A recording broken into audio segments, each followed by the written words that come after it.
اعوذ باللہ من الشیطان الرجیم بسم اللہ الرحمن الرحیم۔ عائشہ اسلامک ہسٹری کی پیاری بہنوں اور بھائیوں، السلام علیکم ورحمۃ اللہ وبرکاتہ۔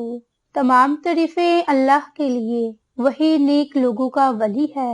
میں گواہی دیتی ہوں کہ اللہ کے سوا کوئی معبود برحق نہیں، وہ یکتا ہے، اس کا کوئی شریک نہیں۔ اور میں یہ بھی گواہی دیتی ہوں کہ حضرت محمد مصطفیٰ صلی اللہ علیہ وآلہ وسلم اللہ کے بندے اور آخری رسول ہیں۔ یا اللہ ان پر اور ان کی آل پر اور تمام صحابہ کرام پر اپنی رحمتیں، برکتیں اور سلامتی نازل فرما، آمین۔ میری بہنوں اور بھائیوں، آج کی اس ویڈیو میں آپ کے ساتھ نومبر کے مہینے میں جو چاند گرہن لگنا ہے، اس کے متعلق اہم معلومات شیئر کرنے جا رہی ہوں۔ تو میری بہنوں اور بھائیوں، چاند گرہن کے متعلق بتانے سے پہلے آپ کو یہ بتا دوں کہ چاند گرہن ہوتا کیا ہے۔ میری بہنوں، زمین کا وہ سایہ جو زمین کی گردش کے باعث کرۂ زمین کے چاند اور سورج کے درمیان آ جانے سے چاند کی سطح پر پڑتا ہے اور چاند تاریک نظر آنے لگتا ہے۔ چاند گرہن کبھی جزوی ہوتا ہے اور کبھی پورا، یہ اس کی گردش پر منحصر ہے۔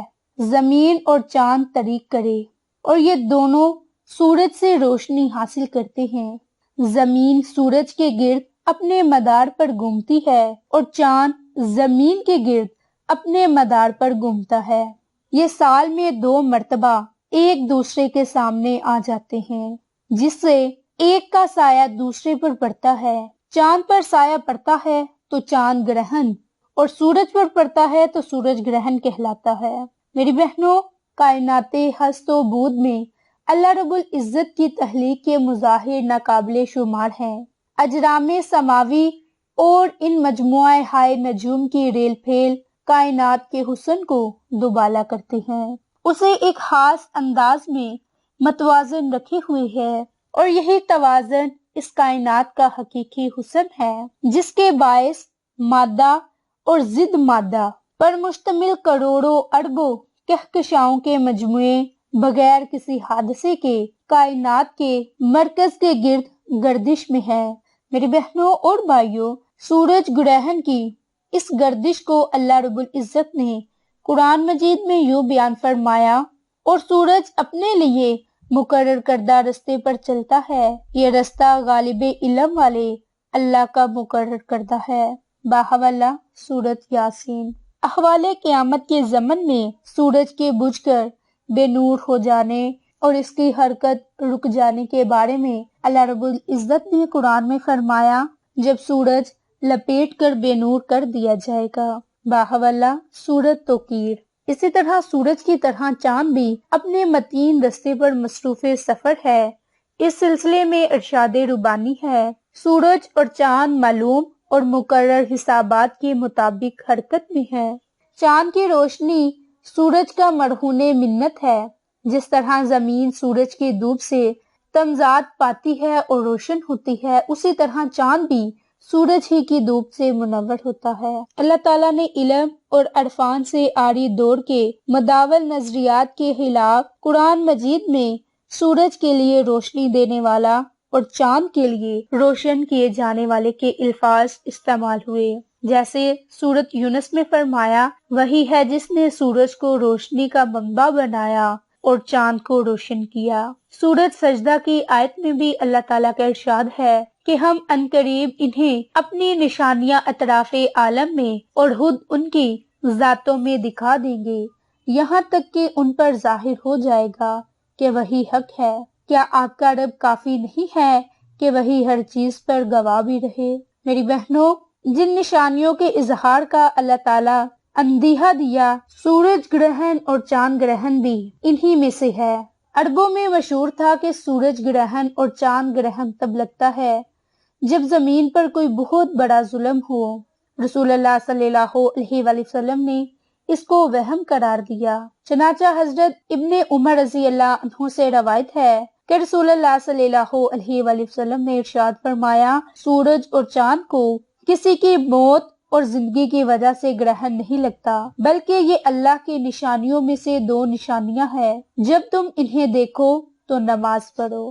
باحول اللہ، بخاری شریف۔ اسی طرح حضرت ابو مسعود رضی اللہ عنہ سے روایت ہے کہ رسول اللہ صلی اللہ علیہ وآلہ وسلم نے ارشاد فرمایا کہ سورج اور چاند کو کسی کی موت کی وجہ سے گرہن نہیں لگتا، بلکہ یہ تو اللہ کی نشانیوں میں سے 2 نشانیاں ہیں۔ جب اسے دیکھا کرو تو نماز پڑھا کرو۔ میری بہنوں اور بھائیوں، زمین پر سورج گرہن اس وقت ہوتا ہے جب چاند گردش کے دوران سورج اور زمین کے درمیان میں آ جاتا ہے، جس کے بعد زمین سے سورج کا کچھ یا پھر پورا حصہ نظر نہیں آتا۔ اس طرح زمین کا وہ سایہ جو گردش کے دوران کڑے زمین کے چاند اور سورج کے درمیان آ جانے سے چاند کی سطح پر پڑتا ہے اور چاند طریق نظر آنے لگتا ہے، اس کیفیت کو چاند گرہن کہتے ہیں۔ میری بہنوں اور بھائیوں، اب آپ کو چاند گرہن کا دورانیہ بتایا جائے گا کہ 8 نومبر کو سال کا دوسرا چاند گرہن پاکستان میں دیکھنا ممکن ہوگا۔ چاند گرہن ابھی گزشتہ دنوں پاکستان میں جزوی سورج گرہن کا نظارہ دیکھنے میں آیا تھا اور 8 نومبر کو چاند کو گرہن لگنے والا ہے۔ شمالی اور مشرقی یورپ، شمالی امریکہ، جنوبی امریکہ کے بیشتر حصول اور انٹارکٹیکا میں چاند گرہن کا نظارہ ممکن ہوگا۔ یہ رواں سال کے دوران دوسرا مکمل چاند گرہن ہوگا، مگر پاکستان کے کچھ حصوں میں جزوی چاند گرہن کو ہی دیکھنا ممکن ہے۔ میری بہنوں، پاکستان کے وقت کے مطابق 8 نومبر کو دوپہر 1:02 پر چاند گرہن کا آغاز ہوگا اور مکمل چاند گرہن 4 بجے کے قریب ہوگا، جس وجہ سے اس کا مشاہدہ پاکستان میں ممکن نہیں ہوگا۔ البتہ شام 5:50 پر ملک کے مختلف حصوں میں جزوی چاند گرہن کو دیکھنا ممکن ہوگا۔ میری بہنوں، یہ سال کا آخری چاند گرہن ہے، تو آپ چاند گرہن کے دوران نماز پڑھیں اور اللہ تعالیٰ سے دعا مانگیں، کثرت سے توبہ استغفار کریں اور تنہائی میں بیٹھیں، باوضو حالت میں رہیں اور پھر آپ کثرت کے ساتھ توبہ استغفار کریں۔ اس دوران آپ کسی بھی کام کو کرنے سے گریز کریں، انشاءاللہ اس کی برکت سے چاند گرہن کے برے اثرات سے محفوظ رہیں گے۔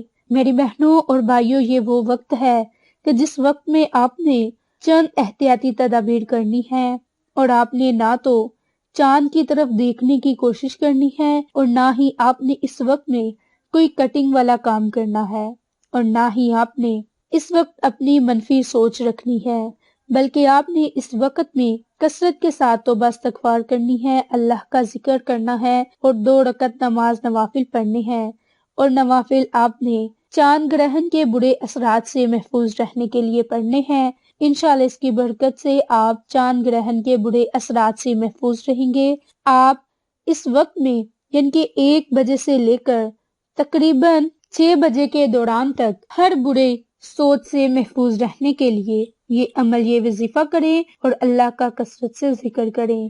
میری بہنوں، آپ کو یہ ہماری ویڈیو پسند آئے تو اسے لائک، شیئر اور سبسکرائب کریں۔ جزاک اللہ۔